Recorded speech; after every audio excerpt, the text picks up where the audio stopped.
Ia, malai fo mai whanunga le leo le nei fo i as fo. Nei tai au fo, mara nei tai au mātangu fie. Tai au toi fo ina ma toi whapopo fo i le tua sisi fo i aso i lo soi fua mula tātu wala. Ia, whātalo whatu fo i nei tai au sua whamanu malo i su keriso. Ia le aingo le whatutua, ia po le tino fo i o keriso. Ua fo i mai masani. Ia to fo i mwhaiona mai mo mai ma whafunga mai nei tai au. Lava le tafa le lalolangi o le lala aima e au mawai. Ia whatalo whatu lau por kalame le tai au nei. Nato le tai au nei o le toe so ina nei o le tato por kalame pe o na tato whasolo mai ai. To lio le tato te iei por kalame o le whao le tanga ato toa o saunia e le tua mo le lalolangi. Ia po le whao le tanga o tapena ina e le li mo tato. Pea fwere o tato iei vai taimi man vai tau nei. Alleluia. Au te au nei, manatua la tātou o si tātou talo. Fo i mai fo i la ia lea o na mata fo i leo tātou proklame. Ia mātou whaftaia lau fio le nei tai au lo mātou tua. Ala fai mai fo i lau whanau mātou pe ala mai le nei tai au, lo wha maoni e mesio lo lei. Aftai sa e leo sa e pui fo i le soifua mlo mātou wola le ia o mātou mua i le puana po. Sa leiso mātou leo pe tai o sa e leo. Lo mātou fafo, mo lo mātou fale, lo mātou ta oto, lo mātou moenga, mo lo mātou toi ala mai le tai au le nei. Hea wana mātou toi fafo, ia tu le vi inga ia toi fafo, te tele lo mātou tua, mea uma wa e saunia, mea uma wa e tapena ina mo le leo i mātou. Hea wana mātou tutu ina atu le vi inga, ma le wha amanu ia te. Oi, mātou te talo le tai au nei, nganga pa ia fesoso anina i mātou, a meisa le fafo, anga lua tunu uma o tangata le tua, a inga foi o keriso le nei tai au lo mātou te mātou te wala au mutu i nātu i lau fio. Ia whapenao nei whesoa soani ina i mātou nā tia le whatau waa tangata. Ia whapenao ngā lua le mana loa nganga pa ia lo mātou te mai. Ia whapenao na alu le mau oi lo mātou. Ie, so soani mai oi nei tai au. Ono lo suafa Yesu. Amene. O lo tātou e pele tātou tusi leo o le Ioane Evangelia lo matau kumomua. Lea tātou te whaasolo ai mo tātou te talanoa i e ala i le moli maua Ioane. Po le liu tino mai le upua le tua i le narolangi le nei. Ai pēle o tātou i e le vai tau po le vai taimi le nei o le o tātou a ngai atu le e seta. Ai o le taimi le nei o le vai aso le nei tātou te whamanatu i nai po le aso sale la asau nei o le vai aso le nei.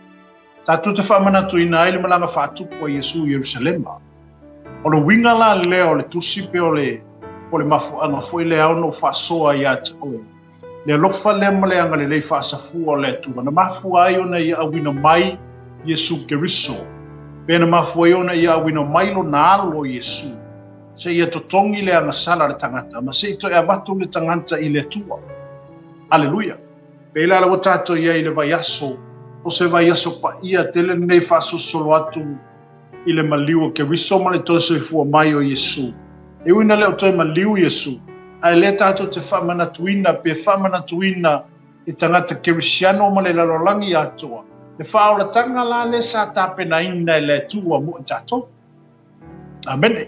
Le whaolatanga lea sa whapena o na whewhurisu na wheniuli wa iai le whina ngalo le tua. Le whapena o na whetutuna iai lona ia le tua, ma lona whina ngalo. Ina ia tapena ina se whaolatanga mo tātou o tangata ngasala, tātou o tangata o nofo mau na langi nei. Peila leo tātou iai mata upu lea Ioane, pea lea whaina o tala noa ia te oe, i le whaino mai e Ioane le upu lea. Po le saua Ioane moni mau mai le whaolatanga le. Lea wa umo na sau nia, ma tapena ina le tua mo tātou. Lea lawa tātou iai le vai aso le nei, le aso sa nei tātou te whamanatu inai, le malanga whatupu a Yesu Jerusalema. Amene. Le anga i atu leo Yesu Jerusalema. Le na malanga whatupu le Jerusalema. O le taimuanga lea o lona maliu. O le taimuanga lea o lona anga i atu le satau. Ina ia whasataro ina awa o le finangalo leo le atua. Na manatu wai le atua. Ina ia awa nei whanos tangata. A ia sa umai le ola e whanau. Amene. Pena le tātou te tala noa i le mata upu nei e Ioane. I le whailo mai e Ioane o le marama lama leo.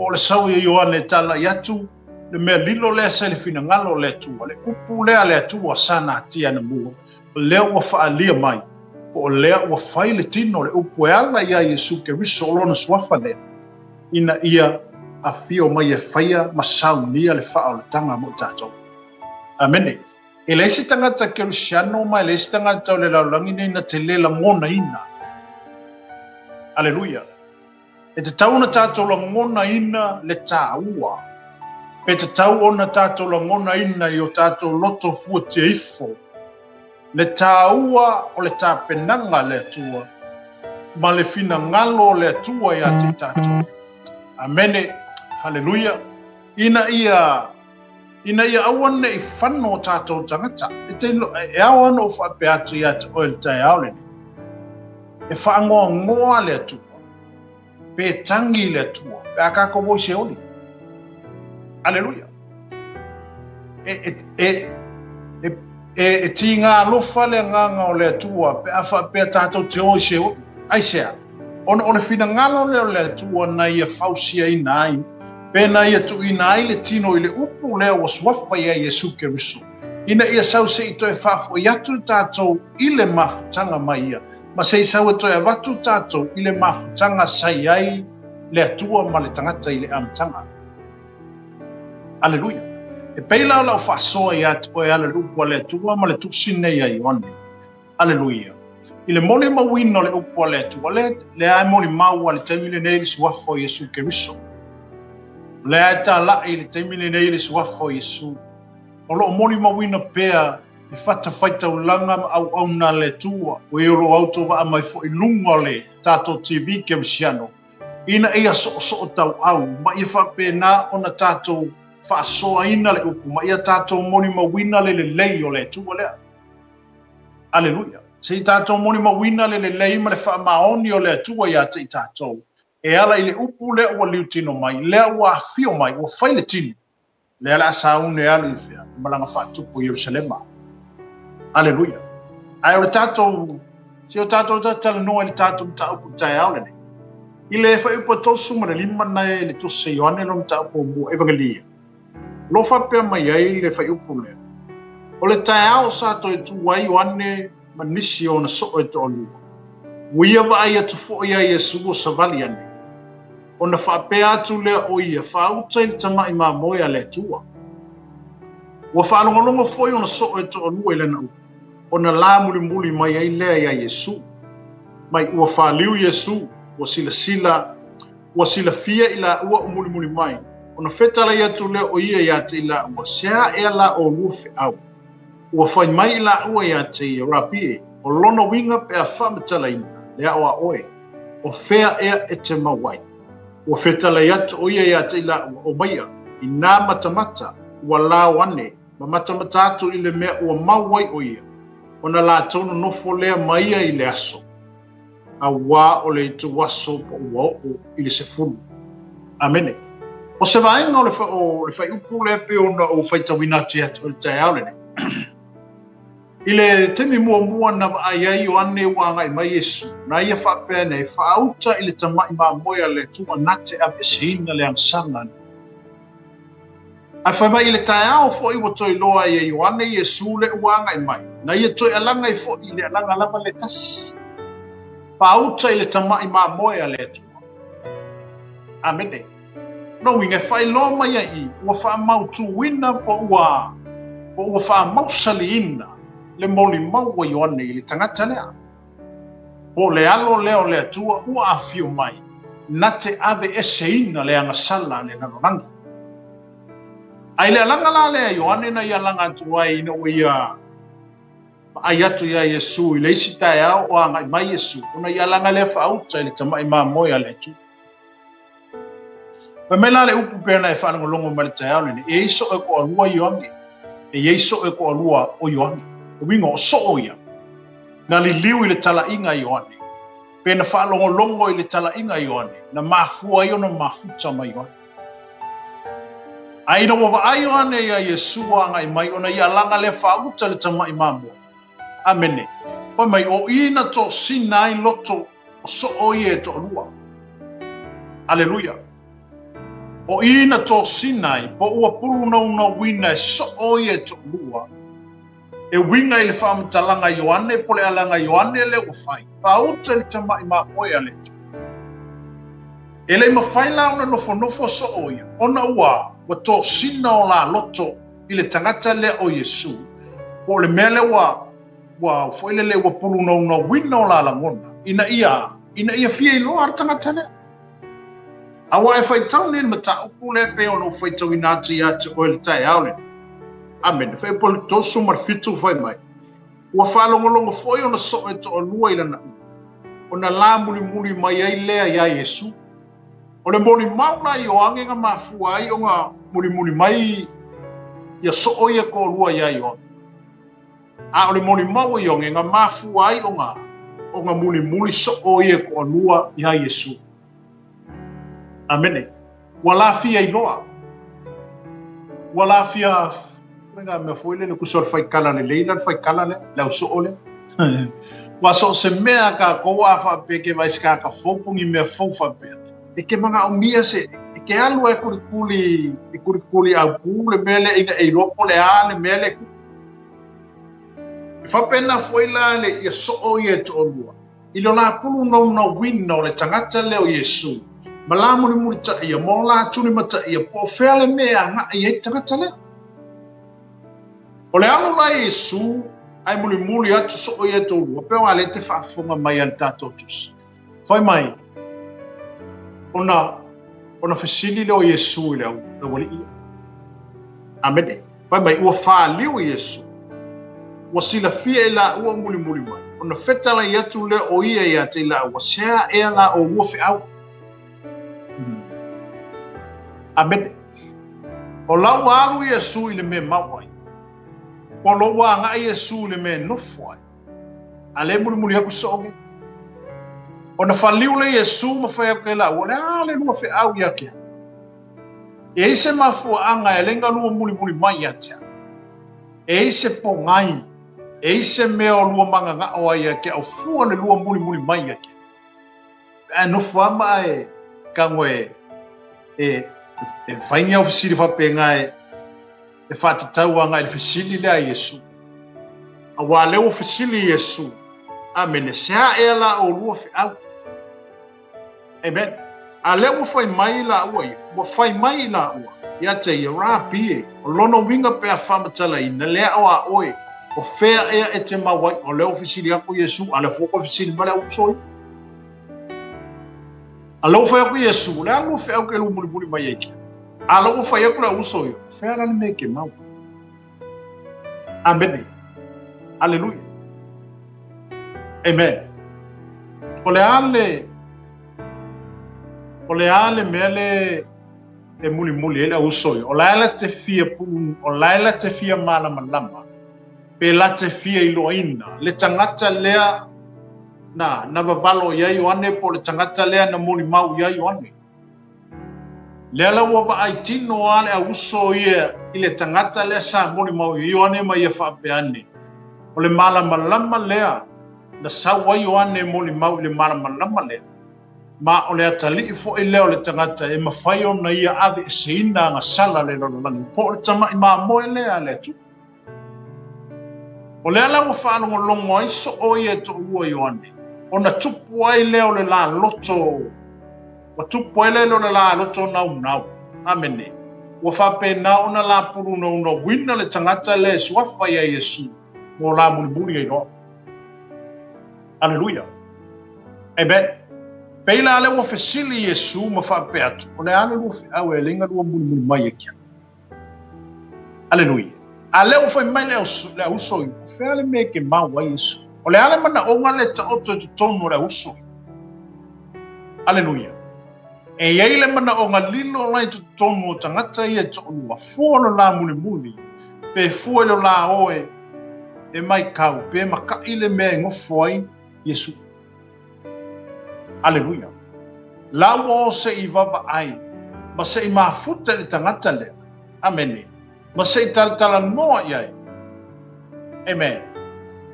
E ala ile moli mau Ioane le na ia moli mau ina ile upu lea. o le upu le tua sali, o le upu le tua sanati. Aleluia. A le ua fio mai, le ua fai le tino le upu, ua fio mai le lalolangi, ua ia saunia le whaolatanga, ua tapena ina le whaolatanga tele, e le ska mai whaolatanga. Aleluia. O le whaolatanga tele ma o le whaolatanga ato o toa, ua umona saunia ma tapena ina le tua e ala ilo na alo Yesu Keriso. Ina ia whaolaina i le tangata, ma whaasau ina mai ei tātou, mai le oti ma sioli e whaavahau. Aleluia. Mea la le pe ona foi mai ele tusi le Ioane mta au pu mua le alfa pusuma le foi fa ma baffa ya tātou. Aleluia. So se tasi ala fa tua i le maliune. Ma so se tasi na te talia ina le Yesu po le mana malama le ua fio mai. Oi mai, e avato i eile manuia. E avato i eile manuia ina ia taua pe avea i tātou. Ma whanau ale tu. Aleluia. O le mana o ngala le ta oto le auso ia se i o se i mafuka mai Yesu. Ma se i o se i whasoa mai Yesu. Ma se i o ma se i kalangoa ia Yesu. E pei ona, pei foi ona o tala no atu fo i tātou nta ulei i le vai asu taluai.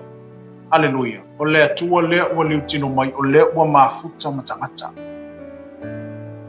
Lea ua afio mai Yesu, fa me watuka Yesu lona mamalu le langi. Watuku mai Yesu mea lai fai le langi, e fai mai ua wha mauralo te isi o ia i a ngenu, wa bea o ia mapolopa, ina ia, se isu e mei kākou lai polopa. Se au mai kākou mai wha whanonga le anga sala, se koe wha fo i mai tātou, aleluia. Se i toi au mai tātou i tonu le mawhatanga le mana o iai le atua. Amen. E fai le upo le apostolo Paulo na lai tono la fiong pa ia le tu po tu sia konito. Amen. Fai mai.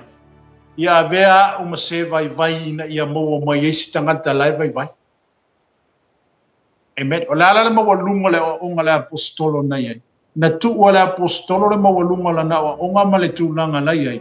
Ai ua alua i lalo se ia. Se mo mai le loto le tangata lai vai.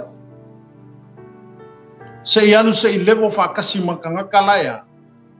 Nai le ka waloa. Se i alu se i ngofo whakasi matangata laia. Lai makikiva. Amen. E whapena fo i la le fina ngano le tua i awina mai o lona alo Yesu Keriso.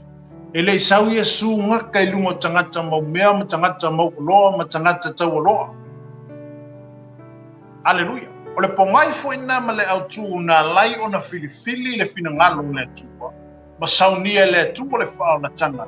Na awala mai a Maria. Ina ia whanau mai le fale o manu. Le fale popo. Patusa lea. Patusa o le tangata ua maunano le loko. E le whaapito au ngafa le fina ngalo le tua na oea. Nga oe whape ngau ka mau ainga makele mea. Awa ana whaapea e sau Yesu ngaka i lungo tangata ia e kele ta mau ainga ma me whapenga e misi a kākou ila. Ai anu ana tu se lua Filipi. Amene. Lo whapea mai ai. E ui lava o i o le alo le tua. Ai sa wha maunalo te isi o i e angelu. Wa vea o i e mapolopa. Ina ia polonga whatasi ma le tangata lai polo. Amene. Sawa Yesu wanu se awala mawalalo. Inga ia levo whakasi ma le tangata lai matipa. Ina ia levo whatasi ma le tangata lai vai. Ina e tutusa le lei ma le tangata lai le tau aloha. Aleluia. O le fina ngalo na o le atua. Amene. O le fina ngalo na o le atua mo tātou nā lai o na sao ni e le atua le whao le tanga. Ma tāpena ina le atua se whao le tanga tele. E ala ilo na alo Yesu Keriso. Lewa fio mai po lewa maliu mai le lalangi. Na te toe whaasau ina mai a tangata mai le whaakunongo le angsana. Aleluia. Se toi au mai tātou i tutono le mamanu o le tua. Se toi whafo i mai le tangata ua mamau e se atu ma le tua. Se toi taita i mai le tangata ua se, ma se toi au mai le tangata ua Whapena o na tau leanga ina. Amen. O fina ngalo nao le tu. O le mana onga fo nao le tu o lo ta oto i le tonu o le. Tonu o le mata upu le tātou te iai. Ona o le fina ngalo le tu ngā plan nei le wha o le tanga mo le lalo langi ato. Le o sesi o kako. Na tupu e lava le fina ngalo leo le tua malona manatu le lei lea, malona fina ngalo mahangaia lea. Se koe ka penga seisi a wala, se koe sa ili seisi mea, se koe whaafo i mai e li tangata, ma si toi au mai li tangata i tutonu le mamalu, sa mafuta i le tua ma a kamu i le amakanga. Amen. Pe foi no tala noa i ate oi, e ui a inga wakuri ese a kamu ma eba mai tonu le whātu ama. A o le alofa o le akua i le mapae mo le tangata. Aleluia. E ui ane tātou o ngasala ma kele mea le anga kako ke whaia. E le o mapae a le alofa o le akua i aka. Aleluia. O lo iai pēa le avanoa. O lo tuina mai pēa le avanoa i ate i tātou. O lo vala au pēa le tua i ate i tātou. Fo i mai. Fo i mai ma le loto o Salmo. O ngole ngā wenga ngā le whai le kaimiri ngai pēo le tau langa Ioane le Baptiso. I nā sala mo ia oto. A wa lata lata mai lea. Le mālo le tu. O le ngā wenga fo ina o le whai lava le taimile nei. Amene. O tātou i se vai tau po se vai taimi wa e wa ai atu wa. Wa ese le mele o a ngai ei le larolangi. Aleluia. Wa le sana o isi fo i mea wa le sana mo tangata. Wa ola le makakau kangaka. Amene. Aleluia. Amene. Tinga wa to le me ele fe kauinga fai wa fai wa bea ma me se ma wa fai le me se ma me sa o ai fai le me sa o ma me se wa alu wa ala fa penga le me lo wa ni wa le ia se manatu ifo i tatou wa le ia se la ngona ifo ya tatou o lo soifua le atua o ia e ana me o lo le atua le pule o me uma. O lo le atua ia me uma le lalolangi le nei. Ai o le alofa le atua le tangata. Ele mawhai ona mawai. Ele mawhai ona te ese le alofa le atua le tangata. Ko a o tātou whawhita auli o a tātou winga o a mea tātou te whaia. Lai ke le ale whaapale pale o le atua ia te tātou. La whale ku mai le avangoa ia kako. Si o kako foia koe porkala le kone nga whaia Israel. Amen. Fo i mai. Aleluia. Fo i mai. Fo i mai.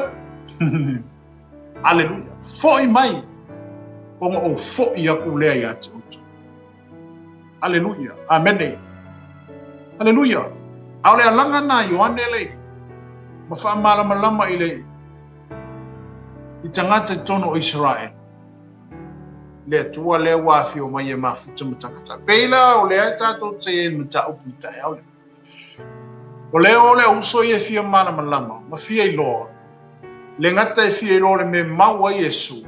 Ala o fia mafuka. O fia mafuta ma le tangata o Yesu. O fia mafuta ma le ali o Yesu. O fia mafuta i ele uso i e tolu. Aisa se whaasoa. Amen. Se kakala ko i o la ngonga mo la mga. O le a, o la wala ko, wala o se la ko kalangoa. Pe moni a, o le Mesia lea. Se pe moni o Yesu lea nga moni mau wai wane. Aleluia. Amen. Wale foi mai, ua feta la yatu ia ia te la ua. O maia, i nā matamata. Ua lao ane, ma matamata atu i le mea ua mawai o ia. Ona la tonu nofo lea maia i le aso. A wā o le tu waso ua o le sefu. O le ane mea rewa kukuwe. Wa maka o nga form le relationship.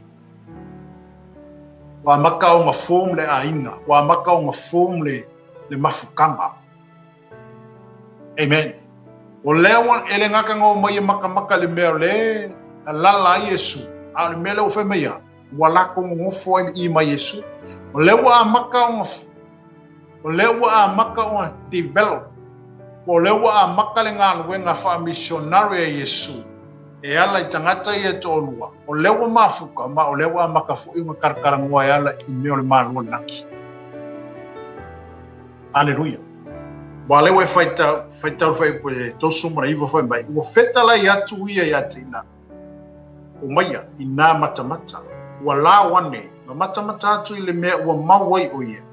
O na la tono nofo lea mai I le aso, a wā o le tu waso po ua o I le sefu. Aleluia. Amen. Wa vai o lewa makanga whai le wherosipi. Lewa maafuka Yesu, brau, na wari ia konu. Lewa maka o ngā foam le ainga, po lewa maka o ngā foam le mafukanga. Lewa maka ngā pio. Amene. Lewa maka ngā pio. Lewa mawhain kalangoa aku la wari ia Yesu, lewa foam mawhain whaasoa mai Yesu ia la. Aleluia. Amene. Whaimera whai pe whasefu. Ani te rea o lo nauso. O Simona Petru, o le tasi leo I la ua na whaanonga longo I a Ioane, ma muli mai a Yesu. Amen, e sea ka ua le ngō ankele. A o lewa e whaanonga longo mai tai aone. Aleluia. Pepe whaasa fuwhai mai. O ani te rea, o le foi uso o Simona Petru, o le tasi leo I la ua na whaanonga longo I a Ioane, ma muli mai a Yesu. O le kasi la lea so o ngā whaanonga I le moli maua Ioane. E ala ia Yesu. Pa mafua I o ngā muri mai, anke lea ia Yesu. Amen. Le taimi na mori maua I o ane ana le upu lea. E ala li mana malama lea o le ahfio mai. A o le tai ao le na toi wala awai o ane ma whaapea ne whauta le tamai ma moia le atu. O ilanga whaalongo ai anke le. Ma ko singa e loa loko e muri le tangata lea o Yesu. Aleluia. Amen. Talo fai pe fasu martasia ga ila lo fai mai. Ua ia ua I maua lo na lapa uso Simona. O na fai atu lea ia te ia. Ua maa maua le misia o lona winga o le keriso. Ua ia au mai a foi o ia Yesu. Ua sisila atu Yesu ia te ia. O na fetala ia atu lea o Simona oi. O le atali o Iona. O le ai ngoa o ia ke whalona winga o Peteru. Nā le winga le upu Peteru. O le whaku. Amen. O le whaku. Mena nā laina whai atu Yesu ia Peteru. Pekeru oe. Te atia ela oe kāle sia nei lunga nei papa. Eisia, e noa le Yesu. E ili kai me kula I mai e Pekeru oi o se aposkolo manos. Amen. Aleluia. Le upo Yesu nga whea peke. Kai minge ke sa oloko le meke alu ye. Amen. Ai ao ngai koe I sa loka ka sai oi makai oi le meke le loko. Amen. Aleluia. Aleu foi mai. Wante rea ngai ia maua longa uso le au ongo Simona peke. Le tasi lea o la ua na whaalongo longo ia Ioane ma muli mai ate ia Yesu. Mai uia ua I maua lona lava uso Simona. Una whai atu lea ia te ia. Ua maa maua le masio lona winga o le keriso. Ua ia au mai a foi o ia Yesu. Ma sisilatu Yesu ia te ia ona whetala ia atu lea o Simona oe. O le atali o Iona. O le ai ngoa o ia kefa lona winga o Peteru. Amene. Aleluia. O lewa amata ona.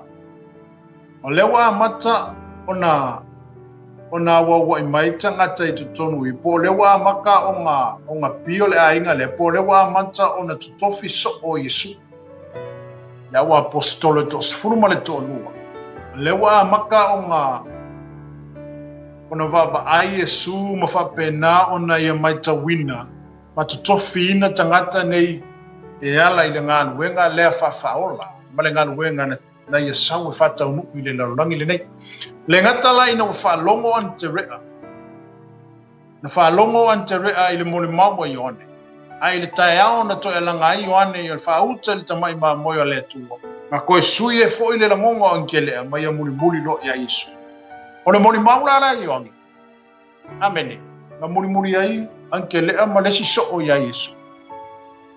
O le maangai ala le fellowshipi lea o so o ia ko alua mai Yesu ma mafu ai unga wa e foi se la ngonga le leia angele amen na ia mau ai lo no so pete ma ia au mai ia Yesu o so inga amen ma ngai ia mera so ka inga hallelujah amen mai lewa mata ona o lewa mata ona tala atu le malo langi lewa mata ona flo watu le moli mau ma fa pena ona fa so atu le moli mau isi fo I uso o isi fo so o yo amata na nga mai tonu ile nga luenga le tu le nga tala ina moli mau yo ane so o ye tonu ale fo la o moli so o ye Yesu e ana le moli mau yo ane ale fo la o to le moli mau fo entele aya pete o le fo la sau ma pe ke ko amen ta ua ia le moli mau hallelujah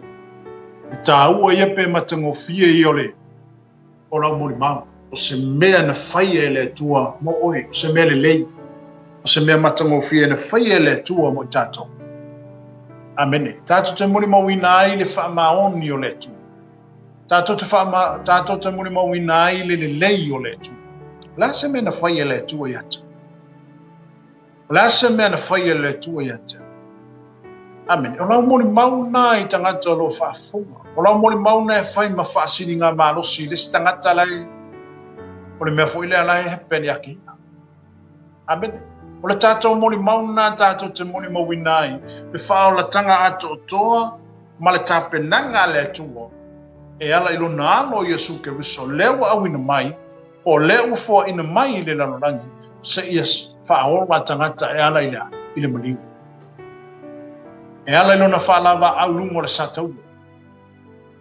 e ala ilo na maliu lungo le satau ina ia toi au mai tātou ma toi whaafoi mai tātou se koe whaalaka mai kā kou I tātou mawhtanga ma le tua e ala I le toto o Yesu Keriso hallelujah o anai mo li mau le fionga pa ia le tua mai o e sa vava ma mau koe whaalaka inga mai o ngolea o le toto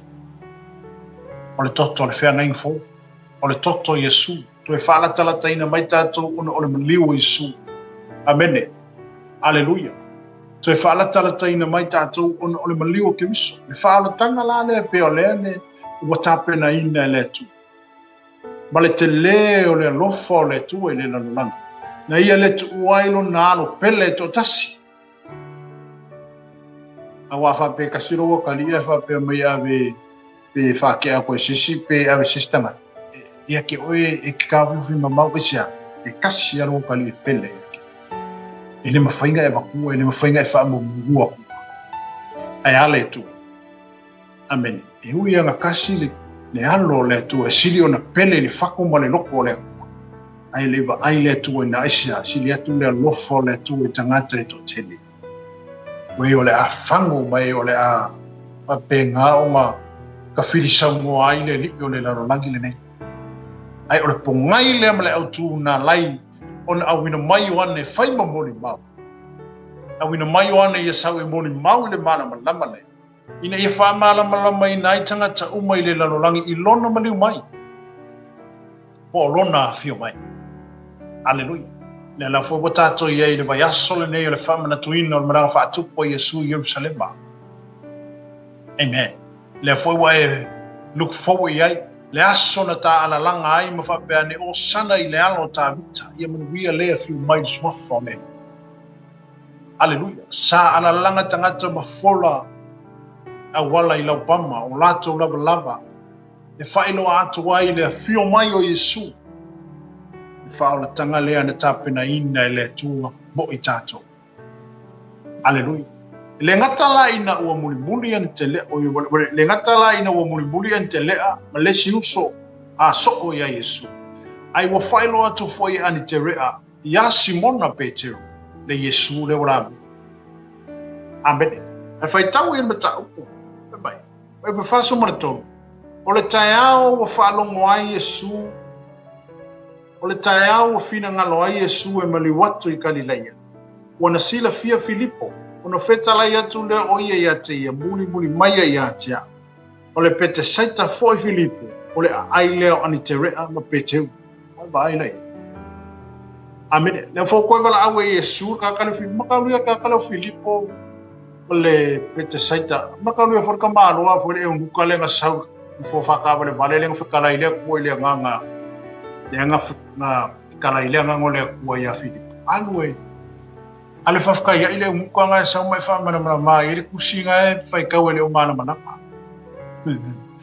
amen ala ko me ko show isa ye limu sumo ko na fa ka mana wele o mana takala le Filipo le ko Yesu amen le pete saita awela ka ka yo mai ai ko kenera nga so o yo mai ai aleluia fai pa fasu ma tolu foi mai o le taia o fina nga loa Yesu e mali watu i Galilei ona sila fia Filipo ona fetala ia tu le o ia ia te ia muli mai ia tia o le pete saita foi Filipo o le ai leo ani te rea ma peke mai o le aso o yo mai ai le kas amen aleluia o lewa mata ona nga lue wa a mata ona fatino ina le nga lue nga Yesu ilana missionary ilana nga lue nga fa o le tolu mo le afa tau sanga sa mafuta i mre so mafuta i matangata o le lalolangi le nei ona o le prokalame bare fuafuanga le tua mo tatou amene o le prokalame fata oto prokalame fuafua le tua ina ia tapena ina le fa'aoletanga le nei ina ia saunia le fa'aoletanga le nei mo tatou tangata wa leino loa magasala i le lalolaki amen mai le ngata la ina ua ia ua ia Andrea ia ua ia ma Simon Piken amene ia ua ia ma Filipo amen le ua ia so o ia tutonu le ua makaonga ke le aele le misionga le wa matonga makua le la wa makanga pio la ele le misionga le ia mo wa maka fo yonga ona tala noa ma fa so i mea le langi ia ma fa pena oda ngalo lue e ala i fina ngalo ia male mea male plana la ina fio mai Yesu i le langi e fa tau wina le fina ngalo lona tama aleluia amene le ngatala ina le wa mawae o le wa ye ni te lea o Peteru ia na fo wa ye ma Filipo pa so anto ia le to finga a Yesu yonso ma foi fe ono la ye fina ngalo le tu e te tau no fa nga ina tangata ni mo le fa lau tele ino le fa lau tele ino le malo le tu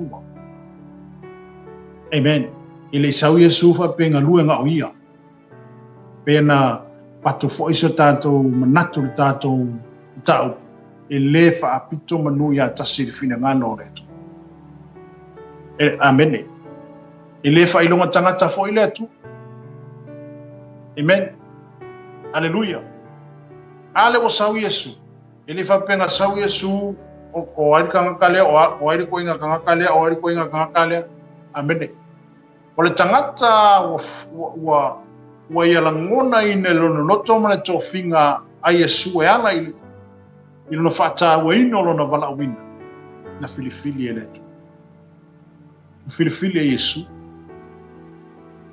aisha ona e yaile me alofa le sila fia Yesu le to tonu o le tangata le o la sila fia Yesu e yaile tau o le tangata le e ele fe aula te tonu le tangata le e te tau ona ia whaaua wina lea e tau ona ia whaaua wina le mau lea amene e te tau ona ia whaasusuru pea le maramalama le pe ona moli mawai o ane le papatiso le foi la wasau Yesu o iyo le maramalama e te tau lana mo mia nisi tangata e toi whaasusuru a toa pe toi whaasusuru pea le maramalama lea o le tala le lei ala ya Yesu Kristo aleluia amene le ngatala ina wa foi mai a filifili Yesu ia Filipo amene aleluia al foi pe fasu mana lima la foi mai ua maua na tani yelu e Filipo ona fai atu lea ia te ia ua mātou maua o ia le utu sia mose le tūla funu a tōma le au profeta o Yesu lea o le atalii o Josefa o le Nasareta amene le kala le Filipo le ua fai ai Nathaniel o mai o mātou ua maua na tani yelu e Filipo. O na whaia tu lea ia te ia. O mātou maua o ia le o tu sia e mose. Aleluia. Taru ku la fongo le nga be a mose. Amene. Aleluia. Le ala fa mai Filipo ya Nathaniel. O mako maua Yesu, mako morga kale ma ku sia e mose ku la fongo. Ai besi, yo el profeta. Amene. Aleluia. A toa male au profeta. O Yesu lea. O le atali o Yosef. O le Nazareth. Aleluia. Pari confirm o mea. Amene. Pari soka ingo mea nga valo ia. Awa ale tula fono le to ina mai amos. E fai matai te tama ya Israel ina no po. Aleluia. Lato ole tula fono la le te fai matai te tama Israel. Lato te fasino ina i lato. I le ana le tula fono o. Ane. Leo o Yesu. O Yesu sa kusi kongo tula fono. Sa valo ia mai on Paul fengenga tuai. Amene. Sa valo ia mai e perfecta. Aleluia. A leo foi mai Natani, a leo foi mai Filipo ia Nathaniel. Amene. Ua mātou maua o ia, leo tu sia mose le tu mafu. A toma le au perfecta o Yesu lea, o le atali o Yosefa, o le Nazareth. Aleluia. Amene. Amen. I whaole tanga ato tole. E prokalame ato le ale atua. E fina ngalo whaasino leo le atua mo i tātou le lorolang. Ele i mama i le atua. Ele i whapena mama i le atua oi. Aleluia. Amene. Ele i whapena whaamamurua i le atua tātou. E ui e ne tātou pa u le angasala i le rua i tangata. Ai sa toe liu a le fina ngalo le tua. Pa sa toe fetutu na i lona fina ngalo. Ina ia toe a mai a tangata ia isea. Ona ole pale li i ona fofuanga. Amene. Ona ole pale li i o fofuanga le siri esi. Na fai ai tātou e le tua. Eala i lona fatusa. Melanga ele mawhai ele akua o ngā whaamamuruinga i kako. Ele mawhai ele akua o ngā kia i aku kako. Ai ole whina ngalo le tu. Ina ia, so au mai tātou. Aleluia, koe whawhoi mai kako i. So au mai tātou tutonu i le mele sa tātou mafuta i ma le tu. Ke mo, le mga punga ngao le akua i a kako. Se fia mafuka le akua i a kako. Amene. E pe foi ona sau Yesu le larolangi ma tutofi ona so. E fia mafuka Yesu i kangaka. E fia mafuka Yesu mo so. Le fa pena sau Yesu faina o ia lana ngana. E manga umia fo Yesu tangata e feso soani le ngana. Fa pena foi no mala wina mo la tanto ngana hue i tofinga o tofi ai tato e le tupa. Amene, tātou tele mawhaia se mea pēr whape ke kau mawhaia o ia maa o rapa manosi. Kako ke mo mia ngā isi uso au mai ko kongore ngā nuenga e whesoa soangi inga i kako. Amene, tātou te mo mia le si o uso. E ke mo mia le si o kua whinge. E ke mo mia le si tangata le tono ngā nuenga le tua. E whaasoa iei o tātou langona, ma whaasoa i o tātou manatu. E ala i le tu mai whaatasi o tātou loto, tātou te atina e ina lea, le whina ngalo ma le ngā nuenga le tu. Ai a whape whai ai ruka ko mālosi ngā oia ia maafu. E anua luanga se. Amene. E mo umia lo lima, pero po le apostolo pongo. Amene. Awangi whai maile lima e le isonga o ngā, o whangi whai maile bai e le isonga o ngā. E au ngā umā mea o le tini. Amen, e whesoa soangi i o kākou kangaka. E whapena fwoi tonu le ngā ruenga le tu. E mo umia lo usoa au aunga. E mo umia le kualalo le sio kua whinge whale kanga. Amen. Ono le ngā ruenga na sau i e su e whaatinoina le larulangi le nei. E whawhasoa i mo so. Amen, e tala no atu i e su e kalangoa mai o so. Faso aku Yesu e faso mai o so. Amen. Le fellowship lea. Na maku wai. ngamakua I mausani. I fellowshipi le asa makua I mangai. Amene. O le ala le mangai o fellowshipi. Ai ale mea fala beloved fellowship. Hallelujah. Ai mea fala beloved tonu fellowshipi matonu le matanga fale ngaka. So se mea ai le lei ka mo fai fo I leanga ia. Hallelujah. E mo mia le tatou. Ona tatou nganu lue fatasi. Ma ia awane I tu uino tatou loto I whaoso songa le li o le raunangin. Ma ia awane ia banga o tatou loto I tu ina nau ma mea whaakupia.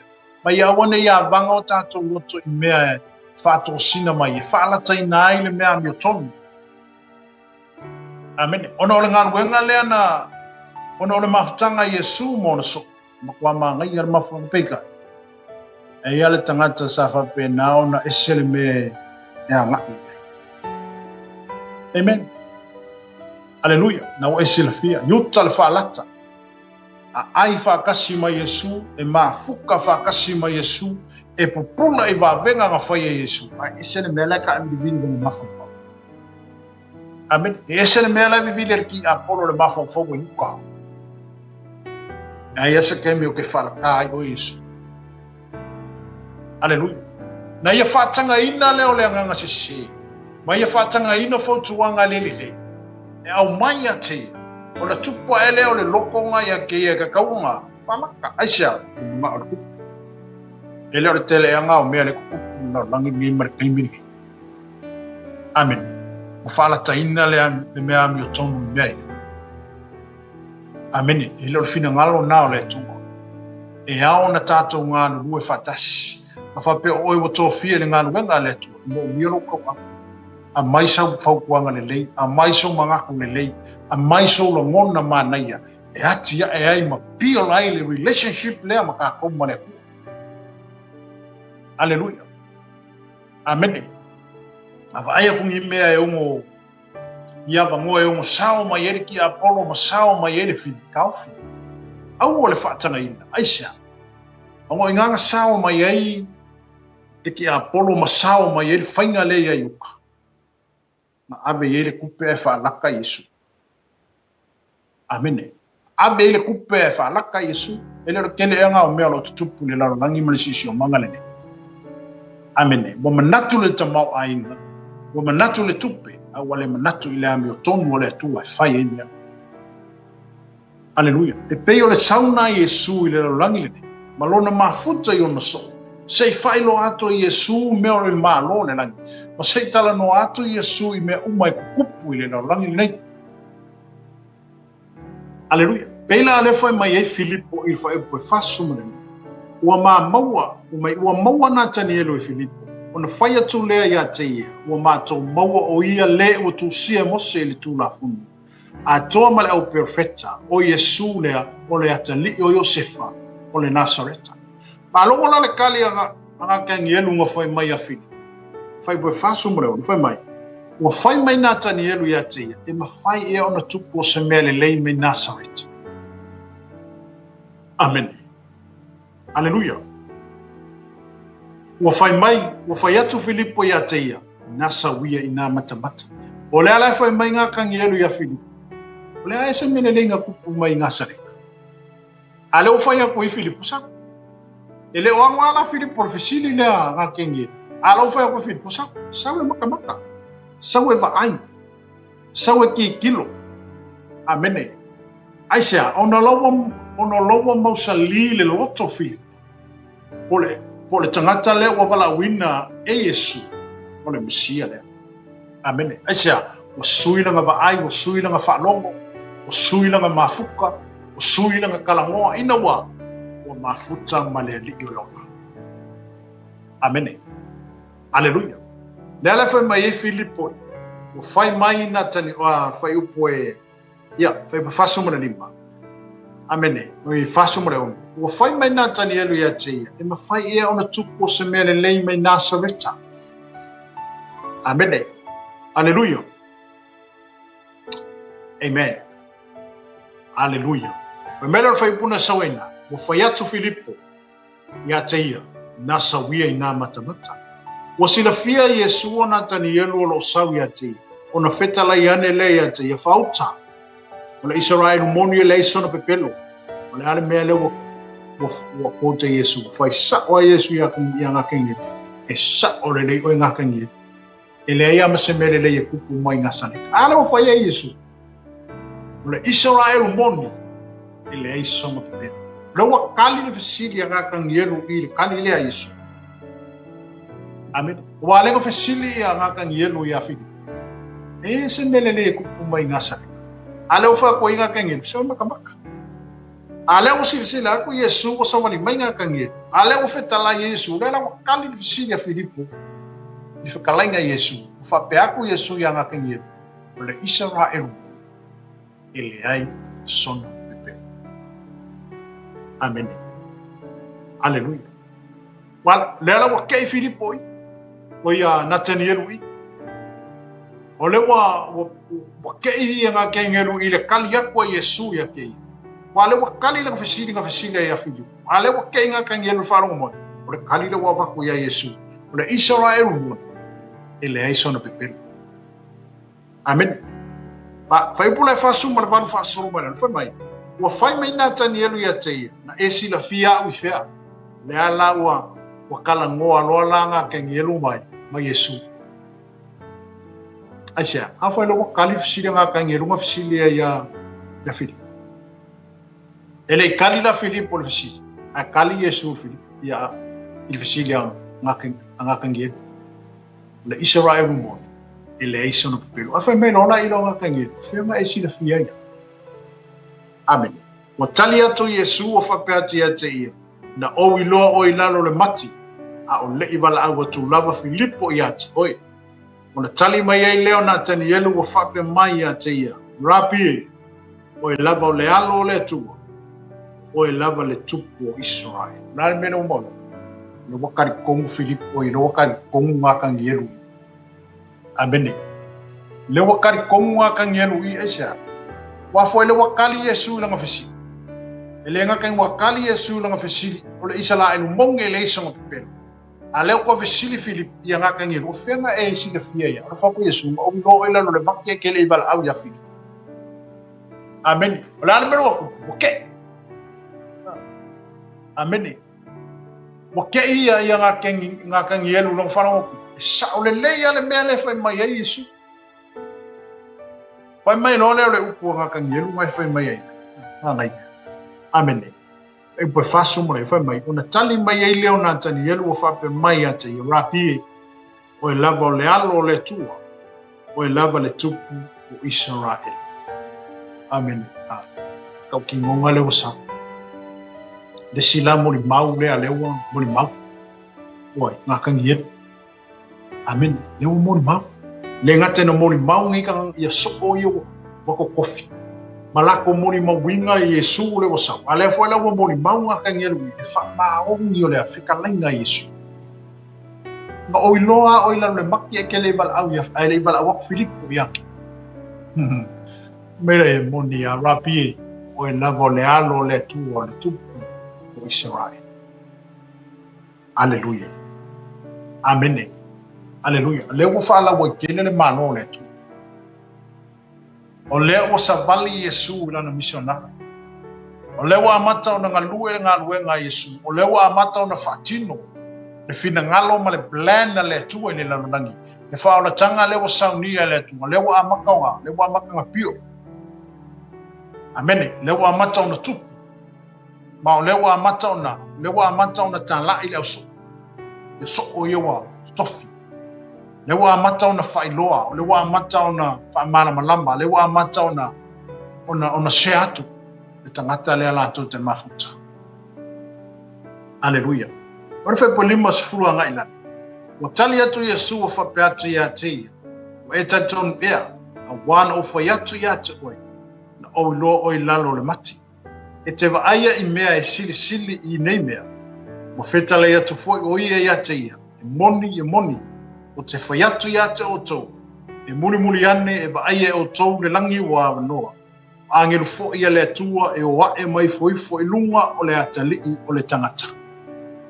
Me le mo ko te Yesu le upu. Amen. Hallelujah. Ni mo se fulu ngai lalo foi mai o le tali le Yesu nga fai ai. Nathaniel. Ko mai o tali atu Yesu o fa pe atu ya te. Ua e tali tonu e a wana o fai atu ya te o ina o lua o ina lua. Ufa ku Yesu nga kingielu o e karikongu mai e alanga o fai aku o iloa o ilano le maki. Hallelujah. Amen. Mai la ia le res fai puna so ilalo. E te va aia me sili ia mea. Roro winga e ke va aia me sili aku i mea iwa e va aia. Pa se fa mangu yanga. Fa mangu ia mea le wa. Le wa wilisi le fa mangu ia Yesu ia nga kingi. E te va aia me sili aku i mea ia. Amen. Hallelujah. Mai e moni o te fai atu ia ante o tau. Nga o mga fai ia kangelu. Miliu mai loa fai lo le obole ia. Fai loa isi so o ia wala ko mafuka. Ma fa pe ko le upo Yesu. E moni o te fai atu ia ante o tau. E moni ane e ba aia o tau le langi ua ava noa. Amene. O angelu fo ia le atu. E o wa e mai foi lungu o le atani o tangata. Muri la le afiu mai e Yesu le unga na. Mai le mo o te Yesu i ka mo yoki. Amene. Le o fai loa le usoia, le o fai loa le usoia. Amen. Hallelujah. Amene. Mai e muli ane. E va aia o tau le langi ua wano. Ine wa ku le langi ua wango. Amene. Angelu foia le atua. We o wae mai foi lunga o le atali o le tangata. Amen. Tau lia fole tu se wharinga le no whae tu e vai asolente nei wharinga lusa. En whape mai e Ioane le apostolo le moto pata. Na ia wa ai le langi wa wanoa. Ma ia wa ai le gofoa li ima leo te ite ai. O le langi fo ima le langi wa mou. Wa le liwa po fele me o mou ai. Amen. Hallelujah. Ale ala wa mo ko ma Yesu il ta upule mo Ioane le evangelia. Amen. Hallelujah. Ma ye muri ane. E ba ai o tau le langi wa wanoa. Angelu fo ia le atua. E o wa e mai foi lunga o le atali o le tangata. Hallelujah. Amen. Famanu yanga mea. Amen. Wa leo fitala Yesu ya Nathaniel. Ke va ai me sidia ku i mea. Amen. O se whamanianga foi le mo oer Kirisiano. O se whamanianga foi le mo tātou leo Kirisiano ma le tino ke miso mai lātou mo e whaafonga mo mai so stu ingo le lalolangi o lo e iai. Ia ave tātou mo moli mau i whaarutanga lea. Amen. Ia ave o e whai mo moli mau i whaarutanga o tāpena ina e le tu. E leisi si o tātou i mawhai o na whaia se whaarutanga mo le lalolangi. E a foi no whape atu, ele mawhaionga e ale suiso uso, wanga sala. Amene. Aleluia. Pus tangata lo ainga ele mawhai. Pa ua le ang sala i lumo le tangata. A oi le tangata na sau mia le whaaro, tanga lea mo tātou. Ka koe ka kaunga hoki. Ka koe ka kaunga whaafare pui ka. Amene. A ua ma leo le tangata e leise sala. E tongi sala ina i tātou le lalonangi yang sala. Aleluia. Le alo soifu, le alo le tua soifu, le upu le tua sana tia na mu. Amene. E pei ona tanto tala noa le mta upu ne evangelia le mta upu mua. Tuse Ioane evangelia. Ma ole fe au fo ile mare ngā luenga le Ioane na laina tutofi le tua ma awina mai le lalolangi. Na te sawe moni mau le malama lama le seifa apupula. O seifa malama lama i le lalolangi. Le malama lama leo le afio mai natea. Fa malama lama ina tangata umalama. E wo o mai Samoa. Le wo o mai kunu ingo le lalolangi. Le malama lama leo Yesu. Leo tata wanga atu i le mai taimile nei o le malanga whaatu po Yesu Yerusalema. Ia ma le oto le taimile rona whamasinonga mo oto i na whasato ina. Amene o se masina ta ua tele nei masina. Ai no whama i toi mawhawhau.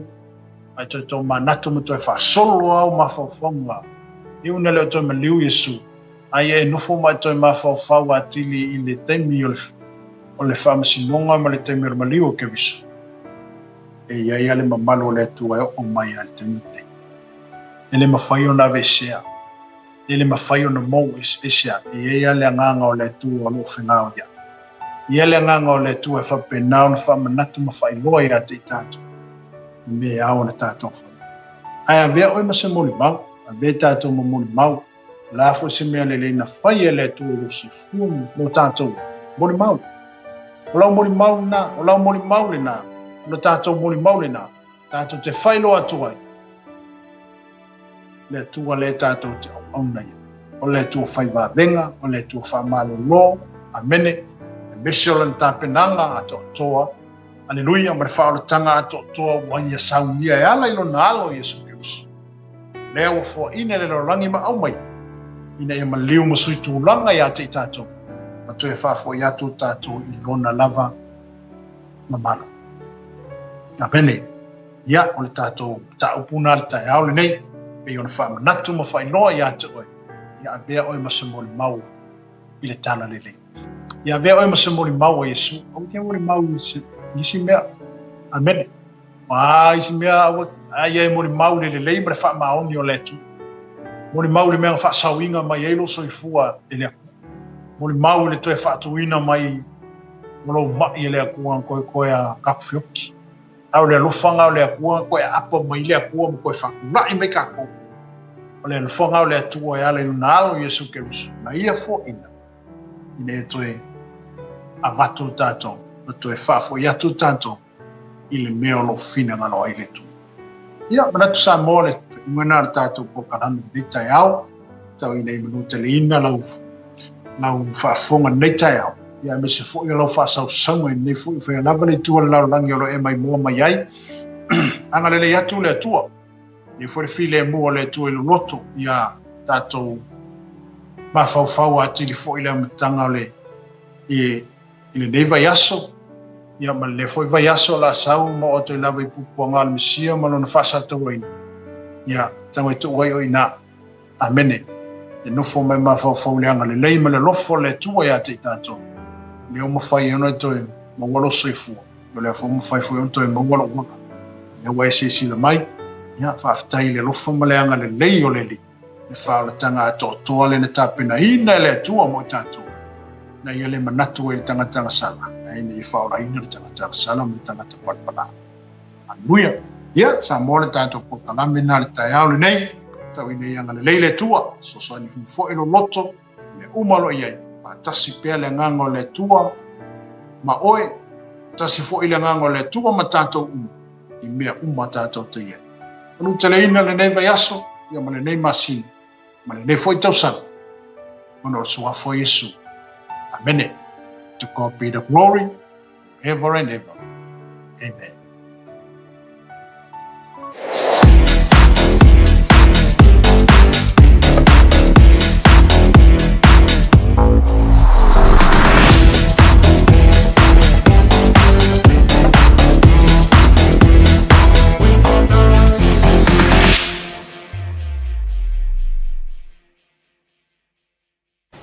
Hey sis, where are you going?